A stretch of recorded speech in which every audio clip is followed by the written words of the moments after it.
বাংলাদেশে দারিদ্র্য, অভাব, তারপরে হচ্ছে উচ্চশিক্ষিত বেকার, তারপরে চাকরি না পাওয়ার যে মানসিক যন্ত্রণা, সত্য কথা বলার যে ব্যাপারগুলি বিগত সময় ছিল, এগুলোর কারণে ধরেন খরচ চাপিয়ে দিয়ে যে অত্যাচার, নির্যাতন, এতে যখন দেখছে যে মানুষ ফুঁসে উঠতেছে, মানুষ এই জিনিসগুলো পছন্দ করছে না, তখন আন্তর্জাতিক বিশ্বই এটাকে একটা তাদের আস্তানা গাড়ার সুযোগ হিসেবে গ্রহণ করে।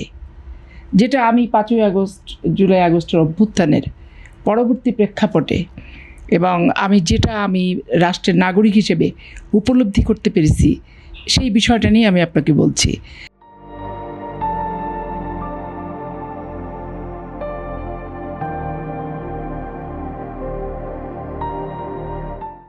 এখন আমি মামলার আসামি, আমি বিনা বিচারে জেল খাটছি, আমার জেল দিয়ে দেওয়া হচ্ছে, মানে ট্রায়াল কাঙ্গারু কোর্ট দিয়ে। তারপরে রিকশাওয়ালা পর্যন্ত নির্যাতিত হচ্ছে, বাক স্বাধীনতা নাই, সত্য কথা বলার কোনো সুযোগ নাই, হত্যা, অপহরণ, গুম খুম, 15 বছরের ইতিহাস, এটা বাস্তব। এই বাস্তবতা নিয়ে মানুষ প্রত্যেকেই, আওয়ামী লীগের সাধারণ যারা সমর্থক এবং অরিজিনাল যারা আওয়ামী লীগ, তারাও কিন্তু এটার ভিতরে ফুঁসে উঠছিল। সব একটা সমন্বিত একটা রূপ। এই রূপটাকে অবজার্ভ করছে কারা? আমাদের বেনিয়া চক্ররা, আধিপত্যবাদেরা। দেখেন, ভারতও আধিপত্যবাদ, পাকিস্তানও আধিপত্যবাদ, প্রাচ্য পাশ্চাত্য সবই কিন্তু আধিপত্যবাদ।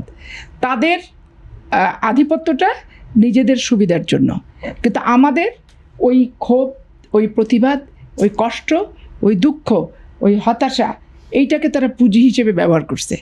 করে আপনি দেখেন, জুলাই আগস্টের অভ্যুত্থানের পর নতুন বাংলাদেশ, অমুক তমুক যে কথাগুলি, এবং বিগত সরকারের আমলে যতগুলি উপদেষ্টা ছিল, তারা প্রত্যেকে মাঠে নেমে প্রতিবাদ করছে 15 বছর।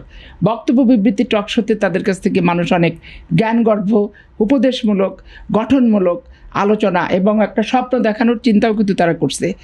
আলটিমেটলি দেখেন, তারা যে এক একটা রাষ্ট্রের এজেন্ট এবং তাদের এজেন্ডা বাস্তবায়ন করার জন্য তারা এই সমস্ত ভেগ কথাবার্তা বলছে। এটা যখন আপনি ঐক্যমত্য কমিশনে ওই আলী রিয়াদ সাহেব যখন টুকরিতে করে বিদেশি কিছু এজেন্ডা আনছে, তখনও কিন্তু এটা মানুষ কিন্তু বুঝে গেছে, যারা বিবেচনাক্ষম মানুষ। এর ভিতরে রাজনৈতিক দল আসার আগে রাজনৈতিক দল আসবে, তরুণ নেতৃত্ব তৈরি হওয়ার আগে তরুণ নেতৃত্ব হাতে ক্ষমতা যাবে, নির্বাচন আসার আগেই তারা এমপি হবে, মন্ত্রী হবে। এই যে ভবিষ্যৎবাণী একটা অন্তর্বর্তীকালীন সরকারের নিরপেক্ষ লেবাসের ভিতরে থেকে, এইটা বাংলাদেশে একটা বিরল ঘটনা। বাংলাদেশে এক মাগুরা উপনির্বাচনকে কেন্দ্র করে এই মুহূর্তে দরকার তত্ত্বাবধায়ক সরকার বলে জামাত, আওয়ামী লীগ গোটা বাংলাদেশকে অচল, স্থবির একটা পরিবেশ তৈরি করেছে। বেগম খালেদা জিয়া ওই স্থবিরতা কাটিয়ে মানুষকে বাঁচানোর জন্য তখন উনি ওই তত্ত্বাবধায়ক বিলটা পাশ করে পদত্যাগ করে উনি রাজপথে নেমে এসে 116টা আসনের বিরোধী দল, বাংলাদেশের প্রথম রাজনৈতিক ইতিহাসে বেগম খালেদা জিয়াই কিন্তু হয়েছে এত সংখ্যাগরিষ্ঠ বিরোধী দল সরকারে থাকার পর। এখন এই যে ধরেন, আর এই যে আসলো আপনার এই সরকার যেটা আসলো এবং সরকার যে দল তৈরি করলো, সবচেয়ে তারপরে অন্তর্বর্তীকালীন সরকার যে আসলো, দেখেন অন্তর্বর্তীকালীন সরকার 91, 96, 2001 মোটামুটিভাবে মানুষের কে কোন মাইন্ড জানার পরও মোটামুটিভাবে মানুষ কিন্তু সন্তুষ্ট। এই ইউনূস সরকার কীরকম অন্তর্বর্তীকালীন সরকারের প্রধান, যে 11-11 সময় সে একটা জনশক্তিটা মানব শক্তি দিয়ে সংগঠন করতে গেল তার ওই গ্রামীণ ব্যাংকের লোকজন কর্মচারীকে নিয়ে।